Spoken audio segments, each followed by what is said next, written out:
أما اللي ما تجارة تك من كيكاسيولي نجاري ما كي يلا تاي ميوسة سكليو كاسة ميوسة ما كان كيكاسيولي نجاري أماري نانجري حتى تكشف في مقالة ورميات أنا كمته وقار أنا نو كمون أمارة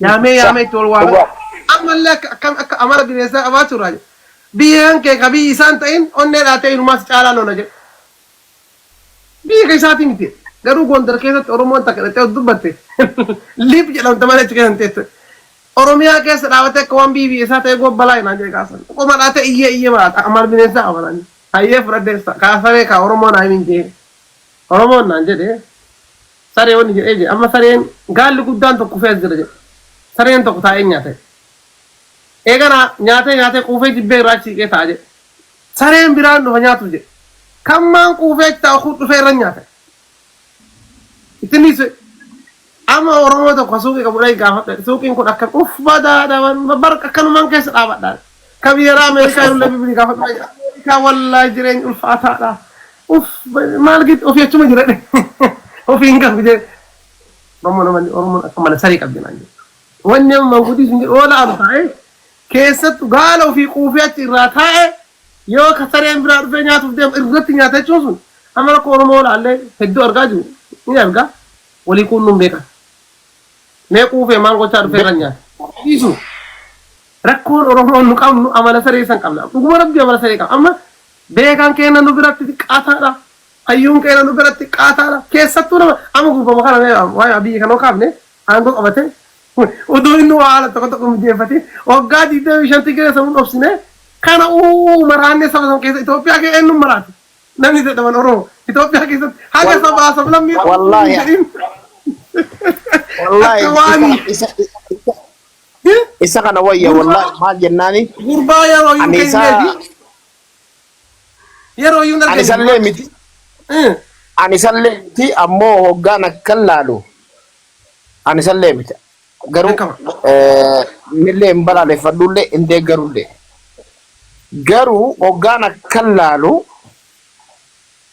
awonu kana raisa waya natfakat anta nasi waya wanto ko me ezevita wanto ko amal tu garanyate gafa isa biye ke so nan njuro linjuro amma ga gada mallasani wani oromo wani sababiralle witingalchi namichi madaga ba tokko witingalchi tuguga fite nkesine amma wala to me akesa nanon dalade alkan kabratu fude na mandema guya ore motuma do na madita namni amalle wa wala kesa wannam dongor tokko جمال أبي مجرى أرسل أبي مجرى هرق أبي مجرى نمشي كون إثيوبيا ورومي أبلتا يعني كل إنسان منهم جعل أروان شكاير بار يو أرسي قاعد لنا تقول أبي هرق قاعد لنا تقول أبي جمال قاعد لنا أبي نمشي كوني الرس في النهاية عمله غندا كيس قبويا كيس تكتك يو فرطة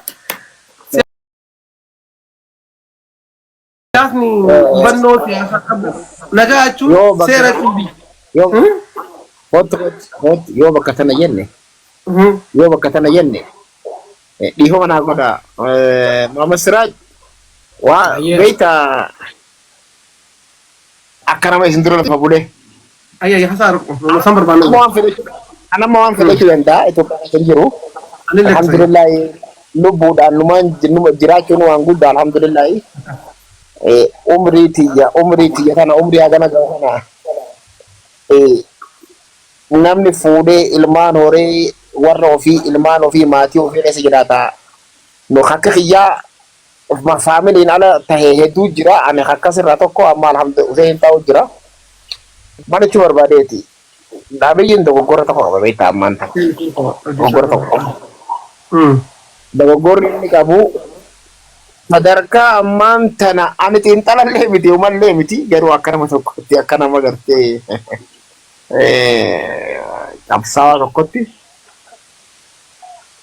gaafa dura biyyatti gurbaa walaacha sanirraa fuudhu aangoo fuudhu san qaama ala jiru hidhattoota ala jiru kan mallas ofirraa fageesse waan kana yaada mallas ofirraa fageesse hatta mallas dhisi dargin ofirraa fageesse dargin ihappa jeetiif ofirraa balleessi. Ofirraa biyyaa baase. Warra Mangistoo Hayilamaariyaam biyyaa baase biyya deebisee biyyiin tokko gara guddaan karaa qabe kana. Warra Mangistuun biyyaa baase hidhattoota warreen badoota warreen yoo Oromoon waan jette maqmaaqte saree marra maali hoggaa funyaan saree kana marraa torba dhiqan jaan. Warra yoo gizee torba dhiqame hin dhiqan xaaramne kana biyya deebise. Warra Eertiraa ture Gimboo sabaatti amaraarii warreen ture akka Biraanuu Naggaa kana biyya deebisee jechuun maal jechuudha? Biyya baxabbatu jechuudha. Biyya laalu maal jechuudha? Iskandar Naggaa isaa biyya deebise. Biraanuu Naggaa isaa biyya deebise. Indaargaachoo Tsiggee Mallas Idmee fita hidhee Yamanirraa qabee quba qabaa dhageessuun oolanne. Biyya deebisee aangoo itti kanneen gaafa lola Tigraay sanii bira dhaabbatee barta aizo bazii qaxxil jee lolchiisaa ture kunuu amma Eertiraa galee isaa isuu waliin ammaan ta'e tasga haada hidhuu jira. Dogoggorri guddaan inni dalage qaama siyaasaa ka dur biyyaa bee biyya deebisuudhaaf. Koronaa vaayirasii biyya fide. Koronaa vaayirasii kan dawaan qabne. Akkam. HIV illee dawaa qabdi beektaa. HIV bee dawaan si ni jira. Akkam. Koronaaf wanni hin qabne biyya deebiseeti biitti laaqamtee biyya bakka meeqa muranii kunoo amma barboo ammaan tana dhugaa rabbi yoo dhugaa dubbachuuf taate Tigraay bara amma bilisiginnaan bulchaa jiru. Guutuun guutuu Tigraay. Maqalee keessa ammaan tana hanga Aksum hanga Tigraay warreen dabballoonni Shaabiyaadha akka feete keessa burraayti. Ammaan tana ka Ijiptillee dabalate haga raayyaa dhufan haga maal irree kanaatti maatu. Asin kara lafti kukutamu jirti arguu jirtan baalee muramu jirtan dirree dhabaa muramtee jirti mooyaalee akkasii waliin kuma qaba maaltu jira eessa jirti bi eessa jirti waan hin sodaachu jiru beektaati ani waan hin sodaachu jiru dubbii kana qabadhaa ta'a isin namni beektaa kaaroo jaasee boru wajjinaa sa'u lubbuun tun namni kutaa deemu jira. Anammoo waan hin sodaachu jiru.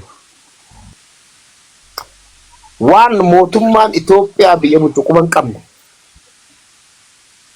Warreen Jabuutirraa ka'ee ilmaan isaa lafa Itoophiyaa keessatti ijoollee leenjisaa jiran kan Mustafeen quba qabu. Waraana kumaatamee leenjee qeeroo isaa Jabuutirraa kaasanii Aasha bakka jaan dawwallee olitti kiiloomeetira 15 immoo kiiloomeetira 20 dawwallee fi Aasha jechuun ajjiddu ansirri beeka lafa tana. Waraana arman leenjiyee kuma 20 marre taraa lama ba'e sadaffaa ammaan tana bahu jiru. Waraanni kun maaliif leenjifame? Eenyuuf leenjifame? Mootummaan biyyaa quba qabu. Lafti inni itti leenjii jiru lafa Itoophiyaa keessa. Gara eenyu leenjii jira? Baajenne isarraa ba'e mootummaa Jabuutirraa bahu jira. Bulchiinsi naannoo sun jijjigaa ammoo osuma Mustafeen quba qaba waan kana sirriitti. Hin beeka. Guyyaa adii dirree dhawaa weeraruuf guyyaan dirree dhawaa weeraramte achiin baales weeraruu mooyaales weeraruu humna guddoo kanaatitti qophaa'u jira. Oromoon maal qophaa'u jirti? Maal harkaa qabu? Mee Oromoo. Mee as kannaa. Hogguu weerarri sun dakaa ol ka'e. Wanni isaan eeguu jira maali beektaa amma? Hanguma gartee mootummaan nam gurbaan kun ammaan tana bahara diimaa hulaa balbalaatiin barbaada jaa. Haguma inni achi gartee eegalu gartee jammaru. Sigalee amma? Kana eeguu jira. Hoggaa inni karaa bahara diimaa kana achi kutee qaxxisaa dirreen dhawaatii fi baalee fi mooyaale guyyaa tokko qabamu teessi. Warreen jara kanarraa dhoogu yookaan faccisu meeti. As kannaa. Jira. Hin jiru. Abaddan hin jiru. Dubbii sana qabadhaa ta'a. Abaddan. Kutte lafti sun. Jala muraa. Hin jirtu. faannootu dhufee irraa faccisaa. Eenyu ammaan tana humna ammaan tana abiyyiin uummate birgeedha ammututu dhufee irraa faccisaa. Mee humni Oromoodhaan ijaarame mee qabsaan Oromoo mee.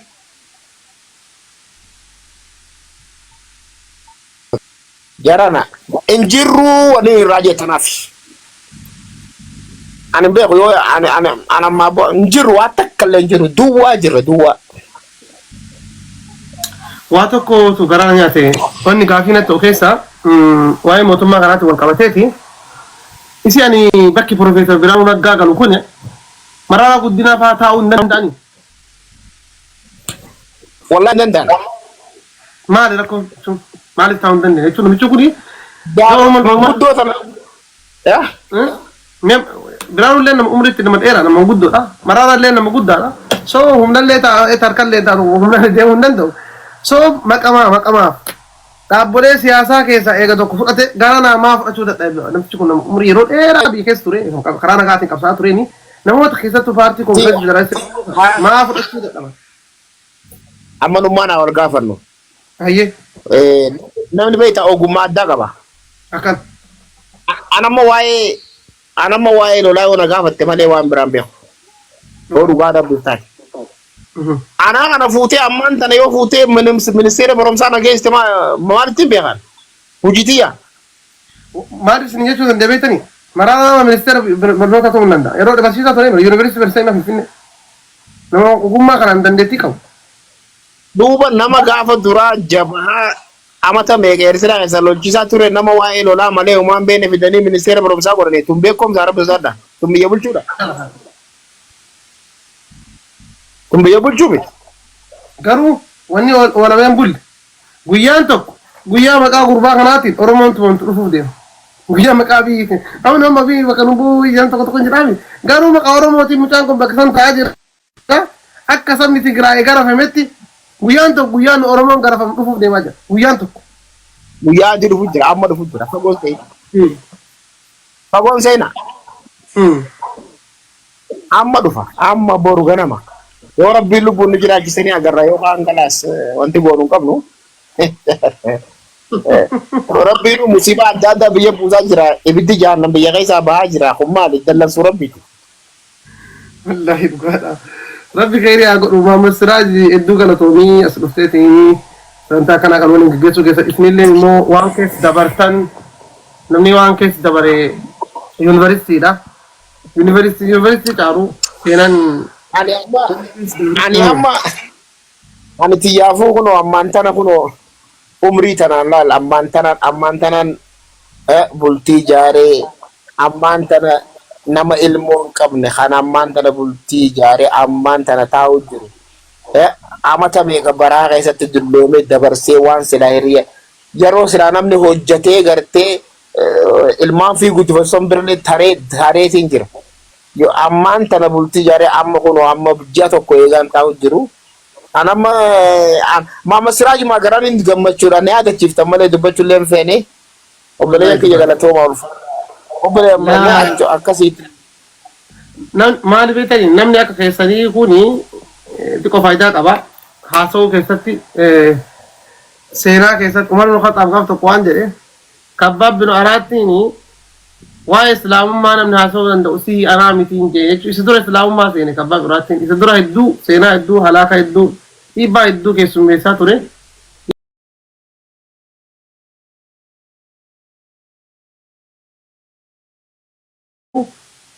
Umar uftu fadhee jedhe.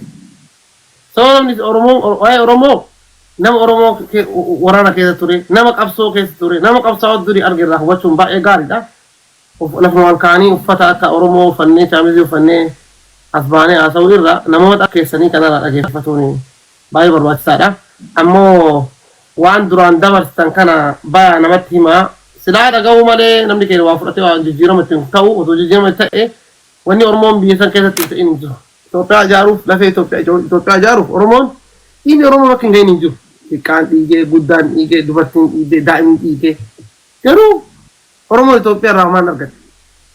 Hin dhiigaa kan itti fayyadamu kan biraa, hin dhiigaa kan itti gammadu kan biraa, hin dhiigaa مالي في نم أورمو بكبود كشربي يرو باي كشربي أورمو بكبود نم نورا بكبود يديمو وكمان تقوما غراك يسام باي كسي دلني أورمو ترى دوب بتنجو نم نكون اليوم بي على خنا باي كذي أورمو تيم بي على با باي جنا نفهم في كبات أصير إن ما يو كيسة تو دياسبورا كني لالتا جزء إن أسيغالي تيني موتومات جلتا إيه وان توكو هاتو سيجيب بيس ودو نمني بيكيس يو أدا بقى إيه نمني بيكيس جرو أدا بقى كباجك أبا ناموسا بيكا نمني بيكيس جو سفو بيك Mucaa waan si warreen maqaa qabsaawataatiin daasbooraa ta'ee jira malee qabsaawota olin bahanii jira kan seenaa qabu kan waata kan ukkaamamee kan nama hin qabne kan fira hin qabne kan ukkaamamee abbaa seenaa kan jiru jira. Obboleessoo biyya namaa tana keessa kan wanti waan hin siin jiru hin qabu gaa maal geesse himuu danda'a yoo rabbiin gartee ni bahe eenyu baase. Network isa darbeensiya. Akkasii obboleessoo Muhammad Siraaj galatoomi ulfaadhu an wallahi arra mana kan yeroo fuuqeetiif nin gammade baay'ee ulfaadhu galatoomi. Inshallah yoo rabbi waliin nu deebisanii haasofnaa bal'inaan haasawa seenaa waa hunda haasawa sii qabna bal'inaan sii qabna arra akka tasaa waliin dhufne duraan dursee wal barmoota gaarii arra guyyuma wal baranne. Mucaan haasoo inaaniin isinitti tuqeeti inshallah achumaanuu fooloo nu godhaati. Akkasii amma galatoomin siin jaa waan siin jiru qabu ulfaadhu. Galatoom. Inshallah yoo rabbi waliin deebise mana kiyya kana fooloo godhadhuuti. Galgala niin buseetumaan babbanee tatta'a. Akkasii waa hedduu jira. Waan iccitiin dubbataminii jira. Kan dhugattee jirtu jira. Rakkina waan jiru jira. Waan addunyaatti hin bayinii jira. Namoota hin beekaminii jira kan ukkaamamee as keessa dhugatee jiru. Warreen nu dura nuu miti. Kan biyya namaa keessa sadaqaa kadhachuu jira jeero waan siima maal goota. Kanama qabu gaa kutee akkuma ta'ettuu bahe cinqii Afrikaa keessaa bahe akkasii jirti amma Oromoon amma biyya keessa olaalte godaansa hidhaa saamicha namni yoo gabbee waliin deebi'u biitti amma dhaga'uu amma waliin dhaga'uu jirra akkatti jirtu biittini waan hin simuun qabu quba qabdan na caalaa. Kanaafuu fuuldura keenya kanaan dhabe dukkana malee waan dhabe waan si jettan hin beeku. Yoo rabbiin gaa furmaata nuu godhe hin beeku. Dalagaa rabbii. Ni godha. Akkasii galatoomii ulfaadhu maasha Allah baga nagaan dhufte. Galatoom. Akkasiitti Facebook irrallee ni jira. YouTube illee ni jira. Amma jammareetiin jira. Ammaan eegale. Akkasiitti yaada biraa yoo qabaatte. Kanuma yaadni kiyya. Yeroo biraatti Rabbi. Inshallah akkuma dingataa wayii dhufnee tasaati. Ani garuu si beekaati nan beektu. Wal barre ammoo. Wal barmoota gaarii jenna. Barnoota gaarii. Inshallah hayya waliin deebina. Ayyaa.